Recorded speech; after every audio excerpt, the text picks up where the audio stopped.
பாருங்க, இந்த பிரேத சாபத்தை பற்றி கண்டிப்பாக நான் சொல்லி ஆகணும். நம்ம ஜாதகம் பார்க்க வர்றவங்க நிறைய மக்கள் ஜாதகம் பார்க்க வர்றாங்க. கொஞ்சம் நெஞ்சமெல்லாம் இல்லைங்க. மக்கள் உலகம் ரொம்ப பெருசு. நிறைய ஜாதகத்தை இது வரைக்கும் நம்ம செக் பண்ணியிருக்கோம். பல்லாயிரக்கணக்கான ஜாதகத்தை நான் பார்த்துருக்கேன். இந்த லக்கணத்தில் மாந்தி இருக்கிறவங்களுக்கு இந்த பிரேத சாபம் இருக்குதுன்னு ஒரு உறுதிப்படுத்துது. இந்த லக்கணத்தில் மாந்தி இருந்தால் அது பிரேத சாபம். இந்த லக்கணத்தில் மாந்தி இருந்தால் இந்த பிரேத சாபம்ங்கிறது மட்டும் நான் சொல்லிட்ட பத்தாது. இந்த பிரேத சாபம் எப்படி வந்ததுன்னு உங்களுக்கு தெரியணும் அல்லவா? அப்போது இந்த பிரேத சாபத்துக்கு சூரியனுடைய மகன் சனி, சனியினுடைய மகன் மாந்தி. இந்த மாந்தினாலும் ஒன்று தான், குளிகினாலும் ஒன்று தான். அதனால தான் அந்த காலத்தில் முன்னோர்கள் மறைமுகமாக சொல்லி வச்சாங்க, குழுக நின்ன வீடு குட்டிச்சவர் அப்படின்னு. அப்போ லக்கணத்திலேயே குழுக நின்னா அந்த ஜாதகரே குட்டிச்சவராக போயிடுவாரா? வாழ்க்கையில் என்னென்னமோ முயற்சி பண்ணி பார்ப்பார், அவரால் மேலே வரவே முடியாது. அதுக்கு என்ன காரணம்னு நினைக்கிறீங்க நீங்கள்?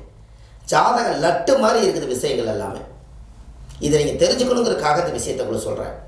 அந்த காலத்தில் நல்லா பாருங்கள், யாராருக்கெல்லாம் தீட்டு அப்படிங்கிறது நீங்கள் தெரிஞ்சுக்கணும் அல்லவா?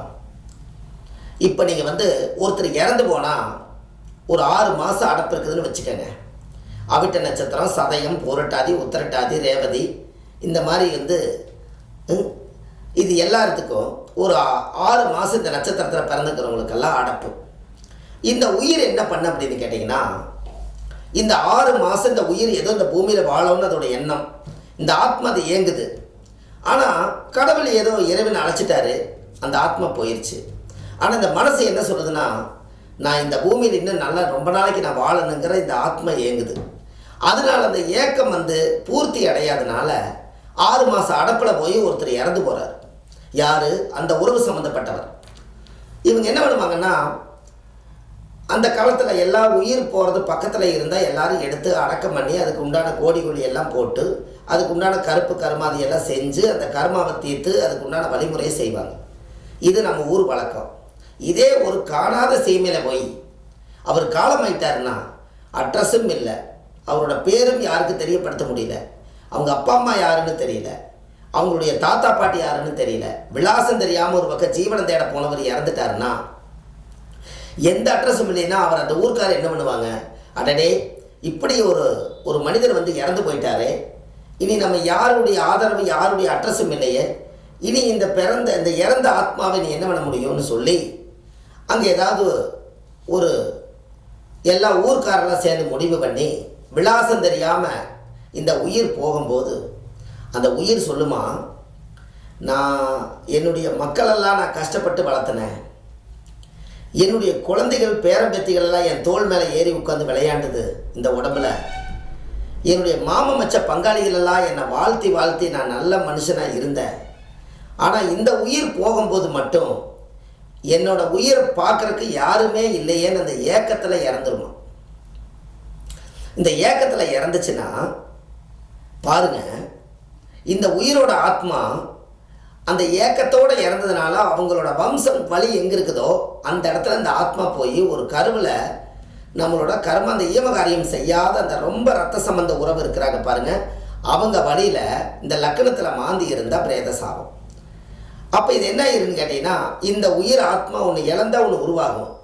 அப்போது இந்த உயிர் அவங்களோட வம்சாவளியில் யாரோ ஒருத்தருடைய கருவில் அடைச்சி அந்த ஏக்கத்தோட அந்த இறந்த ஆத்மா தான் லக்கணத்தில் மாந்தியாக உருவாகுது.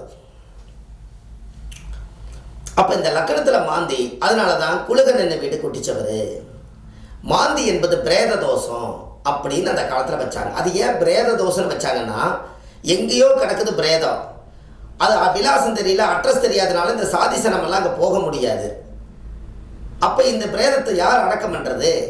அந்த ஊரில் இருக்கிறவங்க இறக்கப்பட்டு பெரிய மனுஷங்கள்லாம் ஆளுக்கு 2 காசு பணத்தை போட்டு 2 குச்சி கோலை வச்சு எடுத்து கொண்டு போய் குழியில் கொண்டு போய் அடக்கம் பண்ணி போட்டு, அனாதியாக ஒருத்தர் செத்து போயிட்டாராப்பா அப்படின்னு சொல்லி அனாதி பட்டத்தை கொடுத்து அவங்கள இறப்ப முடிச்சிருவாங்க.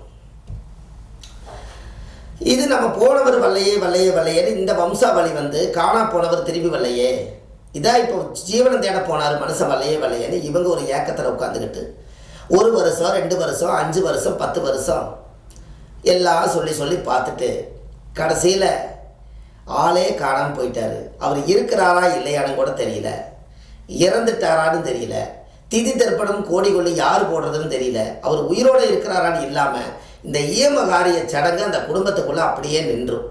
இதுதான் பிரேத சாபம். பார்த்துக்கங்க ஐயா, இதெல்லாம் கிடைக்காத ஒரு பொக்கிஷம்.